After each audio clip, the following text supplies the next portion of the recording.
बांधों और बहुउद्देशीय परियोजनाओं के विषय में पिछले 2 वीडियो में आपने मेरे साथ समझ विकसित की। उनके विषय में समग्र जानकारी हासिल की। कुछ तथ्य छूट गए हैं। बांधों के विषय में बांधों का नाम, नदी और कौन से राज्य में स्थित है। बहुत सारे बांध इंडिया में बनाए गए हैं। इंडिया में नदियों की कमी नहीं है, नदियाँ नहीं हैं, नदियाँ बहुत ज़्यादा हैं तो बांध भी बहुत ज़्यादा होंगे। तो पिछले 2 वीडियो को मिलाकर इस तीसरे वीडियो को अगर आप देख लेंगे तो बांध या बहुउद्देशीय परियोजना से जो भी सवाल आते हैं 100 में से 100 सवाल आपके फंसेंगे, बशर्ते अगर वो भारत से पूछे गए हैं। तो भारत ही नहीं बल्कि भारतीय उपमहाद्वीप, चाहे सिक्किम हो, चाहे नेपाल हो, चाहे बांग्लादेश, इन सभी की परियोजनाओं को मैंने यहाँ पे रेखांकित किया है। लेकिन इसको अगर आज आप मेरे साथ देख रहे हैं और इसके पहले के 2 वीडियो नहीं देखे हैं तो मैं सुझाव दूंगा कि पहले के 2 वीडियो जरूर देख लीजिए। बांध और बहुउद्देशीय परियोजना को समझे बिना तथ्य याद करना नहीं उचित है और नहीं सरल, कठिन हो जाएगा फिर बहुत। इसे सरल बनाना है तो इसके पहले के 2 वीडियो आप जरूर देख लीजिए। इसे स्टार्ट करने से पहले एक रिक्वेस्ट है, इधर बीच आप लोगों ने मेरे वीडियोस को शेयर करना कम किया है, मैंने ऐसा पाया है। कृपया करके आप लोग मेरे वीडियोस के लिंक डायरेक्ट भी शेयर कर सकते हैं और लिंक भी शेयर कर सकते हैं। आप मेरे जो चैनल है, चैनल का पेज वो भी शेयर कर सकते हैं, चैनल का लिंक और वीडियो के लिंक शेयर कर सकते हैं। तो कृपया करके 2-4 दिनों में भी कभी आपके पास टाइम मिले, जैसे मैं निकाल लेता हूँ, तो टाइम मिले तो इसे शेयर कर दिया करिए, ठीक है। आइए भारत की सभी परियोजनाओं को एक नज़र में देख लेते हैं। दावा है कि तीसरे वीडियो को देखने के बाद एक भी सवाल बांध परियोजना से नहीं छूटेंगे। सबसे पहले हम शुरुआत करते हैं जम्मू कश्मीर की परियोजना के साथ। लाल रंग से राज्यों के नाम लिखे हुए हैं, ठीक है, लाल रंग से राज्यों के नाम लिखे हैं, काले रंग से परियोजना या बांध का नाम लिखा हुआ है और नीले रंग से किस नदी पर स्थित है वो लिखा हुआ है, ठीक है। जैसे कि भाखड़ा और नागदा झाकरी सतलज नदी पर है। कौन से राज्य में? हिमाचल प्रदेश में। तो आप तो ऐसे भी देख के इसे लिख सकते हैं, मुझे बोलने की जरूरत ही नहीं थी। मुझे उम्मीद है कि आपको साफ दिखाई दे रहा होगा, लेकिन इसमें भी कुछ तथ्य छुपे हुए हैं, उनको बोलते हुए आइए इसे मैं पूरा कर देता हूं। भारत की परियोजनाएं समग्र रूप में। जम्मू कश्मीर की परियोजनाएं, पहला बगलिहार दुलहस्ती सलाल चिनाब नदी पर। आप लिस्टिंग कर लीजिए, ऊपर लिख लीजिए जम्मू कश्मीर की परियोजनाएं, फिर इधर लिखिए परियोजना के नाम और इधर लिखिए नदी का नाम, है ना। इसी तरह पंजाब की परियोजनाएं, इधर परियोजना का नाम और दाएं साइड में नदी का नाम, इस तरह से लिखते चलिए। तो जम्मू कश्मीर की परियोजना में है बगलिहार दुलहस्ती सलाल चिनाब नदी पर, ठीक है। उसके बाद किशन गंगा तुलबुल उड़ी, ये तीनों परियोजनाएं हैं। किशन गंगा तुलबुल परियोजना उड़ी झेलम नदी पर। निम्बो बाजगो परियोजना सुरू नदी पर, निम्बो बाजगो परियोजना सुरू नदी पर, ओके। उसके बाद हम इसके बारे में एक तथ्य ये बताना चाहेंगे कि पाकिस्तान जम्मू कश्मीर में भारत द्वारा निर्मित की जा रही सभी परियोजनाओं, चाहे वो चिनाब नदी पर निर्मित की जा रही हो चाहे झेलम नदी पर, तो पाकिस्तान जम्मू कश्मीर में भारत द्वारा निर्मित की जा रही है, निर्माणाधीन या निर्मित की जा चुकी सभी परियोजनाओं का विरोध करता है। पाकिस्तान के अनुसार जम्मू कश्मीर की ये सभी परियोजनाएं 1960 के सिंधु जल समझौते का उल्लंघन है। 1960 में सिंधु जल समझौता हुआ था। इसके अंतर्गत सिंधु नदी तंत्र की सभी नदियों को शामिल किया गया था। तय ये हुआ था कि पश्चिम की 3 नदियों के 80% जल का उपयोग पाकिस्तान करेगा। पश्चिम की 3 नदियां कौन है? सिंधु, चेनाब, झेलम। पश्चिम की 3 नदियां सिंधु, चेनाब, झेलम। इन तीनों नदियों के 80% जल का उपयोग पाकिस्तान करेगा। और जो पूर्वी 3 नदियां हैं रावी, व्यास, सतलज, इन तीनों नदियों के 80% जल का उपयोग भारत करेगा।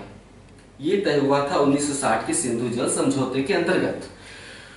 तो ये तीनों परियोजनाएं निर्मित हैं चिनाब, ये सभी परियोजनाएं चिनाब और झेलम पर निर्मित हैं। और तय क्या है समझौते में कि चिनाब और झेलम के 80% जल का उपयोग पाकिस्तान करेगा। अगर भारत इन नदियों पर बांध बना लेगा तो किस उद्देश्य से बना रहा है? पानी को रोकने के लिए। भारत पानी को रोक रहा है। पाकिस्तान डरता है इससे 2 कारणों से। एक, अगर भारत बांधों की ऊंचाई बढ़ाकर अगर भारत बांधों की ऊंचाई बढ़ाकर नदियों का संपूर्ण पानी रोक लिया और उसका मुख मोड़ दिया भारत की तरफ, नदियों का मुख मोड़ा जा सकता है कैसे? बांध बनाकर। भारत ने अगर नदियों का मुख भारत की तरफ मोड़ दिया घाटी का विकास करके, तो पाकिस्तान तो वैसे भी बाढ़ और सूखे से परेशान रहता है, तो पाकिस्तान में सर्वत्र सूखा हो जाएगा अगर भारत ने इन बांधों की ऊंचाई बढ़ाकर नदी का रुख हिमाचल प्रदेश की तरफ मोड़ दिया, तो पाकिस्तान बिल्कुल सूखा हो जाएगा। एक दूसरा डर भी है पाकिस्तान को। दूसरा क्या है? युद्ध काल में भारत इन बांधों का उपयोग कर सकता है पाकिस्तान के खिलाफ। कैसे? कल्पना करिए, युद्ध काल में भारत दबाव बनाने के लिए इन सभी बांधों का गेट अचानक से पूरी तरह से खोल दे। बांधों में अथाह जल राशि होती है, जो कि बहुत लंबे समय काल में बांधों द्वारा नदियों का पानी रोककर वो अथाह जल राशि निर्मित की गई है। भारत अगर इन सभी बांधों का गेट अचानक से खोल दे, तो ये नदियां कहां जाती हैं? पाकिस्तान में। अचानक से पाकिस्तान पूरा डूब जाएगा, बाढ़ आ जाएगी, चारों तरफ पानी ही पानी हो जाएगा। तो पाकिस्तान इन दो कारणों से डरता है, इसलिए विरोध करता है। आइए अब हिमाचल प्रदेश, जम्मू कश्मीर के ठीक नीचे हिमाचल प्रदेश है, उसकी परियोजनाओं को देख लेते हैं। हिमाचल प्रदेश में भाखड़ा और नाथपा झाकरी, थोड़ा टेढ़ा नाम है, नाथपा झाकरी, ये दोनों परियोजनाएं सतलुज नदी पे है। भाखड़ा, नाथपा झाकरी, सतलुज। भाखड़ा नंगल परियोजना है, भाखड़ा नंगल परियोजना सतलुज नदी पे है, लेकिन भाखड़ा हिमाचल प्रदेश में आता है और नंगल पंजाब में आता है। नंगल परियोजना पंजाब में चला है, सतलुज नदी पे। भाई सतलुज नदी तिब्बत से आती है, हिमाचल प्रदेश में जाती है, फिर कहां जाती है? पंजाब में। तो भाखड़ा हिमाचल में है और नंगल पंजाब में, इसलिए मैंने नंगल को देखिए यहाँ पर लिखा है। पिछले वीडियो में मैंने तथ्यों को मिसअंडरस्टैंड किया और थोड़ा सा गलत बोल दिया कि भाखड़ा पंजाब में। भाखड़ा पंजाब में नहीं है, नांगल पंजाब में है, भाखड़ा हिमाचल प्रदेश में ही है। ओके, आपने आपत्ति भी की, मुझे अच्छा लगा, कमेंट करते रहिए। कई चीजें तो आप खुद मेरी क्लियर कर देते हैं, बोलते हैं, तो इससे मेरा भी तो फायदा है ना। तो मेरी गलतियों को तुरंत बताया करिए।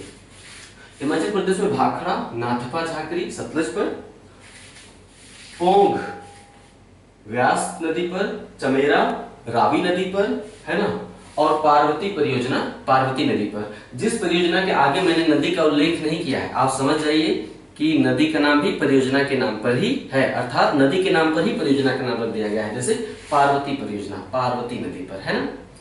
तो इसकी लिस्ट बना लीजिए। अब आइए उत्तराखंड की परियोजना की लिस्ट बनाइए। हेडिंग डालेंगे आप उत्तराखंड की परियोजना है। इस तरह से याद करने में आसानी रहेगी, बिखेर कर लिखेंगे, मिक्स करके याद करने में दिक्कत हो जाएगी। उत्तराखंड की परियोजना है, अब यहाँ एक साथ लिख लीजिए। टिहरी परियोजना भागीरथी और भिलांगना के संगम पर। टनकपुर परियोजना शारदा या काली नदी, एक ही नदी का नाम है, शारदा या काली नदी। टनकपुर परियोजना शारदा नदी पर बनाई गई है।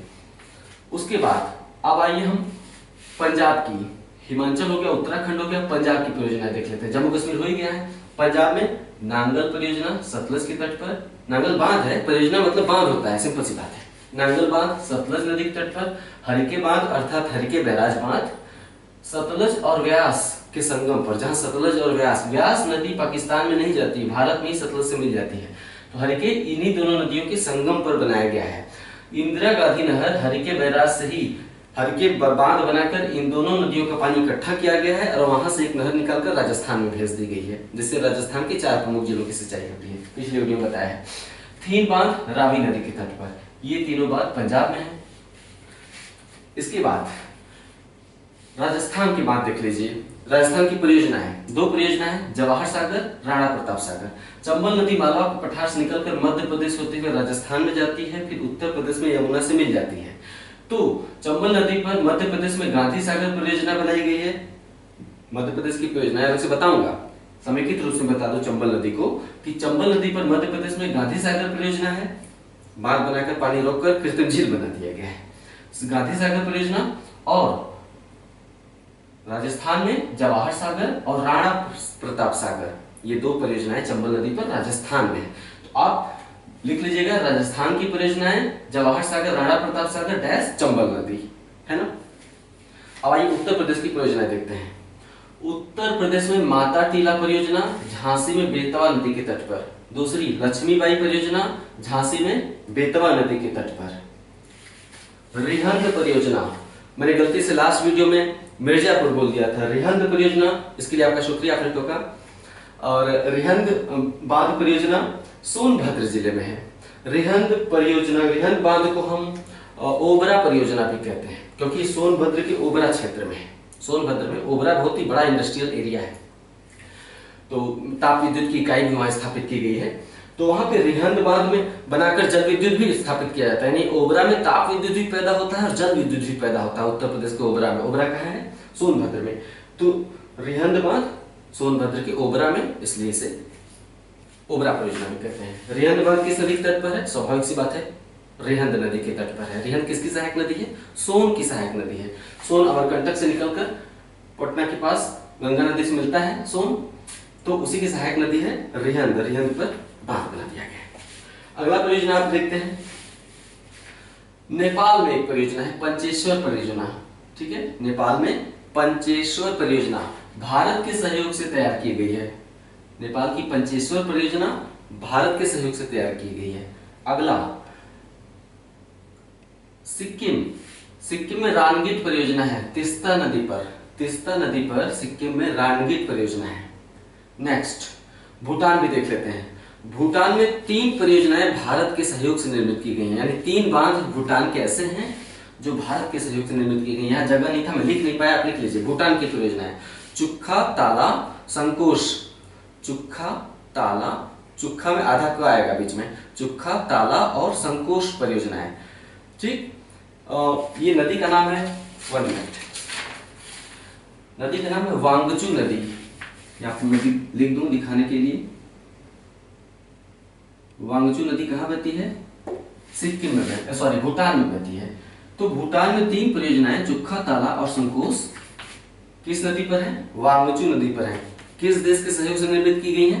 भारत ने अपना आर्थिक और भौतिक सहयोग दिया है, तकनीकी, भूटान को। अब आगे देखते हैं, बिहार में 2 परियोजनाएं नदियों के नाम पर, गंडक परियोजना और कोसी परियोजना। ठीक है, गंडक और कोसी परियोजनाएं कहाँ है? बिहार में। नेक्स्ट असम की परियोजनाएं देख लेते हैं। असम में ही मैंने इसे लिख दिया है, उमियाम परियोजना। क्या नाम है? उमियाम, असम में है। नेक्स्ट अब आइए हम गुजरात की परियोजनाओं को देखते हैं। गुजरात में यहां से खींचा है। गुजरात में उकाई, काकरापार दोनों परियोजनाएं तापी नदी पर हैं। उकाई और काकरापार तापी नदी पर। साबरमती परियोजना साबरमती पर। माही परियोजना माही नदी पर।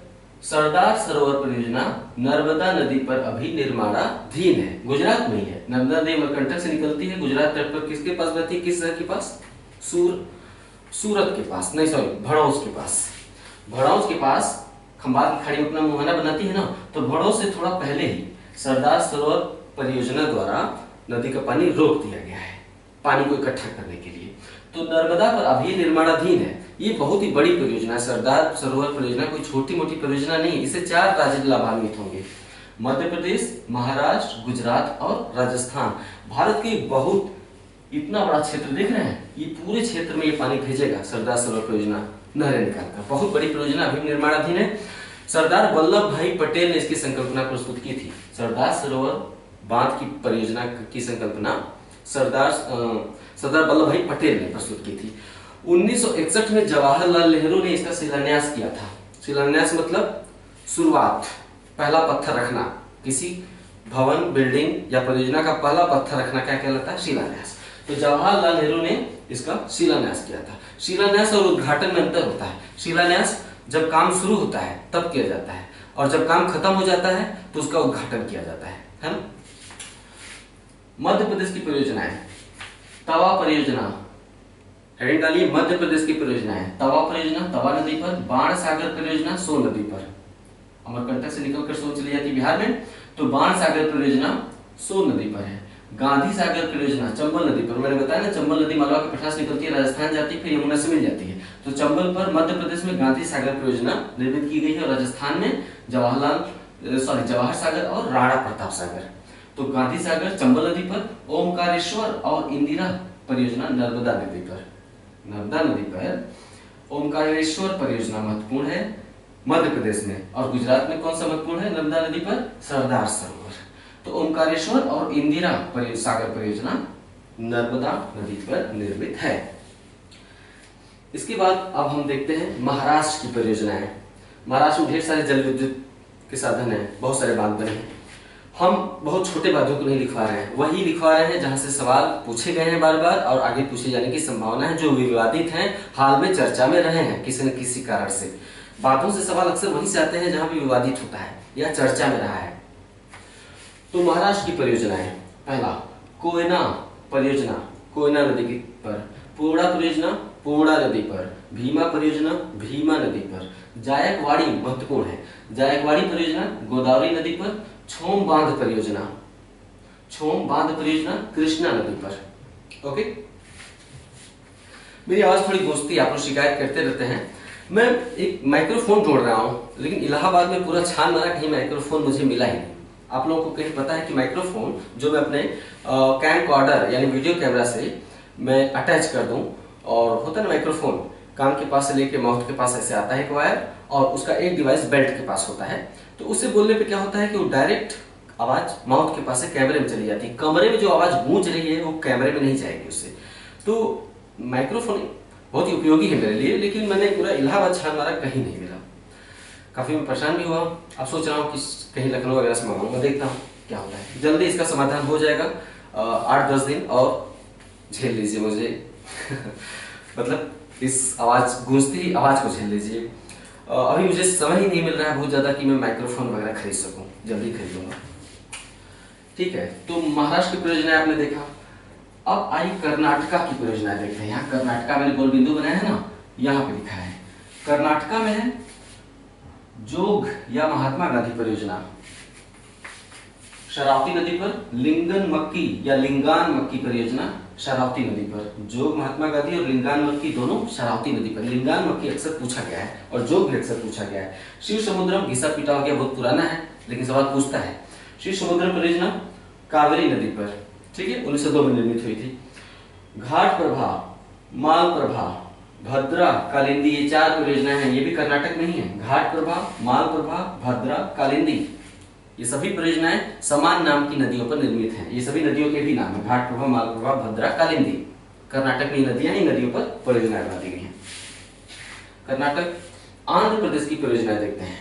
आंध्र प्रदेश की परियोजना में नागार्जुन सागर परियोजना, पता ही है, कृष्णा नदी पर। श्री शैलम परियोजना कृष्णा नदी पर। अलमट्टी बांध परियोजना कृष्णा नदी पर। अलमट्टी बांध परियोजना कृष्णा नदी पर, ये तीनों कृष्णा नदी पर। पोचमपात गोदावरी नदी पर। निजाम सागर, निजाम सागर एक नहर है, उस पर बनाया गया है पानी रोककर। निजाम सागर परियोजना निजाम सागर जलाशय पर। तमिलनाडु की परियोजना देखते हैं। पराम्बिकुलम अलियार, पराम्बिकुलम अलियार पराम्बिकुलम नदी पर।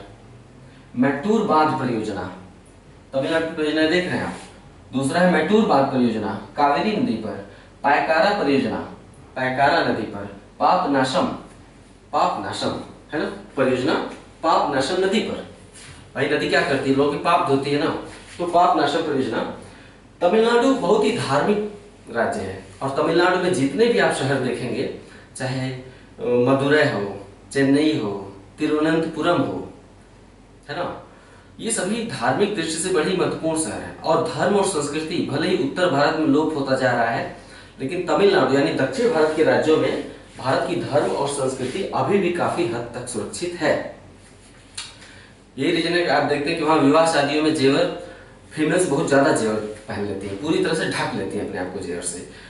और भी अवसरों पे आप देखेंगे वो परंपरागत परिधान अधिक पहनते हैं दक्षिण भारत के लोग, जीन्स में कम विश्वास करते हैं। जबकि हम उत्तर भारत के लोग क्या है, थोड़ी सी अंग्रेजी सीख लेते हैं और तमाम पश्चिमी परिधान पहनना स्टार्ट। दक्षिण भारत में क्या है, आपसे ज्यादा अंग्रेजी नहीं आती है। दक्षिण भारत में आपसे हमसे ज्यादा अंग्रेजी आती है, लेकिन अंग्रेज नहीं बनते हैं, भारतीय ही है ये। तो तमिलनाडु में नदियों, जो कि धार्मिक राज्य है, नदियों का बड़ा ही महत्व है। भले ही गंगा एक बहुत बड़ी नदी है और धार्मिक दृष्टि से इसका महत्व है उत्तर भारत में, लेकिन कावेरी नदी छोटी नदी है और गंगा से भी ज्यादा उसका महत्व है। ये अलग बात है कि छोटी है और वहां के लोग कावेरी नदी का कहीं ज्यादा सम्मान करते हैं। गंगा में क्या है, तमाम गंदगी लोग बहाने से संकोच नहीं करते हैं। कावेरी नदी जो तमिलनाडु में बहती है, लोग उसमें गंदगी जल्दी नहीं बहाना चाहते हैं, साफ सुथरा रखते हैं। क्यों? केवल पूजते ही नहीं है, स्वच्छ भी रखते हैं। असली पूजा क्या है, स्वच्छता है। जहाँ स्वच्छता नहीं हो पूजा हो ही नहीं सकती है। मानसिकता ही खराब हो चली उत्तर भारत में। ठीक है, तो पायकारा परियोजना जो है, पायकारा नदी पर नीलगिरी की पहाड़ियों पर क्या है, ऊंटी है, घूमने जाते हैं लोग। ऊंटी के पास एक गांव है पायकारा, जानना चाहिए। कभी कभी छोटी छोटी चीजों के विषय में ज्यादा जानना चाहिए। सवाल आ गया, हल कर दीजिए। खासकर आईएएस में ऐसे सवाल तो अक्सर उठाते हैं, सूक्ष्म चीजें पूछ लेते हैं आपसे भूगोल में। पायकारा क्या है, ऊंटी के पास एक गांव है। पायकारा गांव में एक नदी बहती है पायकारा, मनोरम स्थल है। आप कभी ऊंटी घूमने जाइएगा तो पायकारा जाइएगा जरूर, खूबसूरत स्थल है। तो वहां पर एक पायकारा नामक बांध बना दिया गया। गांव का भी नाम है, नदी का नाम है, परियोजना का भी नाम है पायकारा। पापनाशम नदी है, पाप धोती है, पापनाशम नदी पर, है ना। उसके बाद केरला की परियोजना हम देख लेते हैं। पेरियार, केरला में एक जिला है इडुक्की, ठीक है, उसी के नाम पर परियोजना का नाम रख लिया गया है, इडुक्की परियोजना। किस नदी पर, पेरियार नदी पर। ओके, पेरियार परियोजना या इडुक्की परियोजना। दूसरा है शबरीगिरी परियोजना, पंबा नदी पर, दोनों केरला में है। उड़ीसा की दो परियोजना है, मैंने अलग से नहीं लिखा, उड़ीसा वाले क्षेत्र में ही दिखा दिया है। हीराकुंड परियोजना महानदी पर, मचकुंड परियोजना मचकुंड नदी पर। उड़ीसा की दोनों परियोजनाओं के नाम में कुंड लगा हुआ है, मतलब जलाशय। हीराकुंड परियोजना और मचकुंड परियोजना, उड़ीसा में दो परियोजना है। मचकुंड परियोजना कहीं कहीं आंध्र प्रदेश में लिखा रहता है। हुआ क्या है कि उड़ीसा और आंध्र प्रदेश के बिल्कुल बॉर्डर पर है। उड़ीसा के कोरापुट जिले में है, ठीक है, मचकुंड। तो उड़ीसा का कोरापुट जिला बिल्कुल आंध्र प्रदेश से टच करता है, एकदम सीमा पर है, इसलिए कभी कभी ये आंध्र प्रदेश का भी कह दिया जाता है मचकुंड। तमिल बता दिया, आंध्रा बता दिया, कर्नाटका बता दिया। हाँ, झारखंड की कुछ परियोजना है। झारखंड में ऐसे हेडिंग डालिए, झारखंड की परियोजना है। पहली परियोजना दामोदर घाटी परियोजना। दामोदर घाटी परियोजना के आगे लिखिए, यह झारखंड और पश्चिम बंगाल की संयुक्त परियोजना है, ठीक है। उसी के नीचे लिखिए, दामोदर घाटी परियोजना के अंतर्गत प्रमुख रूप से 3 बांध बनाए गए हैं जो उल्लेखनीय है, तिलैया, मैथान, तिलैया, पंचेत हिल। इनमें से मैथान तिलैया बांध झारखंड में है, पंचेत हिल बांध पश्चिम बंगाल में है। पूछता है कि दामोदर घाटी की निम्नलिखित बांधों में से कौन सा पश्चिम बंगाल में है या कौन सा झारखंड में नहीं है, तो पंचेत हिल पश्चिम बंगाल में है। झारखंड में दामोदर घाटी के अलावा भी एक अन्य परियोजना है, कोयलकारो। किस नदी पर, कोयलकारो नदी पर, झारखंड में। पश्चिम बंगाल की परियोजना देख लेते हैं।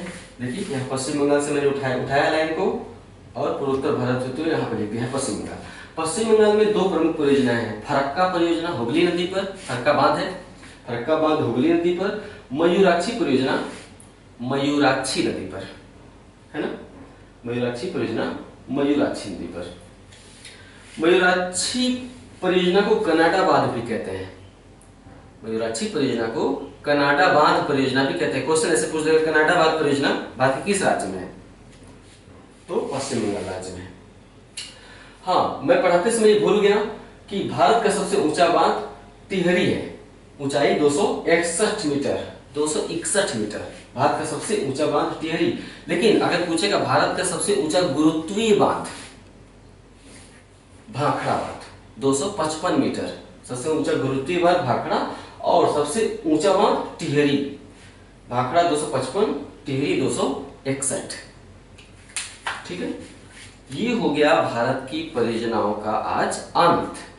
लेकिन अभी पानी खत्म नहीं हुआ है, पानी अभी आगे चलेगा। परियोजनाएं खत्म हुई, पानी चलेगा, जल। इसके बाद में भारत में जल संसाधन थोड़ा सा बताऊंगा, समझ विकसित करूंगा कि क्या मजबूरियां रही हैं कि उत्तर भारत में ट्यूबवेल खूब खोदे गए हैं, नलकूप यानी कुएं खोदकर उनमें से नलकूप निकाल जाता है ना, पंप सेट बोलते हैं, टक टक टक टक चलता रहता है, लोग नहाते रहते हैं, खेतों में भी पानी पहुंचता रहता है, लोग पीते भी रहते हैं, है ना, हर काम, कपड़े भी धोते रहते हैं, बड़ा ही उपयोगी उत्तर भारत में। तो ये जो ट्यूबवेल या पंप सेट है, उत्तर भारत की ही विशेषता है, दक्षिण भारत में नहीं पाया जाता है। क्यों? दक्षिण भारत में पथरीली भूमि है, कुएं खोदे ही नहीं जा सकते, तो भौतिक मजबूरियों के चलते ही उत्तर भारत में ट्यूबवेल पाए जाते हैं, दक्षिण भारत में तालाब पाए जाते हैं। तालाब दक्षिण भारत में ज्यादा पाए जाते हैं।